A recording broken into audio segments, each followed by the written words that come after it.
Habits determine your success or failure, and all businesses and organizations live or die on the collective habits of their workforce. Put simply, you need to know this. So, what's a habit? A habit is an automatic behavior that we engage in without even thinking. The part of our brain that stores habits is called the basal ganglia, and it's part of the old brain where our instincts and feelings work from.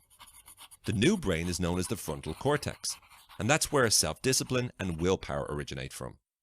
Now the key is to learn how to use the new brain to override our old brain's habitual urges. How? Well, there's been some great work in the area of habit change quite recently. The Power of Habit by Charles Duhigg is a great book about how habits work. Another super book on the topic is called Making Habits, Breaking Habits by Jeremy Dean. But what are the main approaches suggested by the best minds out there? First and foremost, how do bad habits even form? Studies by the National Institute of Health point to two main reasons. The first reason is repetition. If you do something often enough, say you twirl your pencil during class, your brain decides it can stop wasting precious neurons thinking about it. So it checks out and goes on vacation. You could be twirling your pencil through AP English, social studies, algebra, and trig without even thinking about it. The other way bad habits are formed is through positive reinforcement, which sounds like a really good thing, but it can be dangerous. Let's talk about that energy drink that you insist on sucking back when you're up late studying.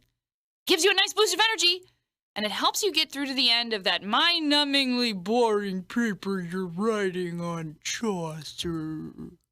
But the reason why this kind of habit is hard to break is that a nice surge of energy at 11 p.m. is an enjoyable feeling. And enjoyable feelings usually result in your brain releasing dopamine. This is partly why people often crave things that aren't even enjoyable for them anymore. The brain is jonesing for dopamine. And what it will do is our brain will latch onto a cue that it associates with a behavior and a particular reward. And over time, that cue and that reward become more and more and more sort of intertwined. A particular part of your brain named the basal ganglia will relate them together.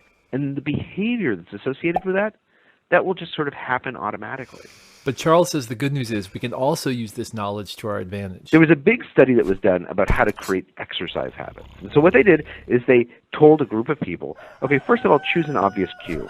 Always go running at the same time every day, or put your workout clothes next to your bed so that you see them first thing when you wake up. And then they said, and then go for a run or go work out.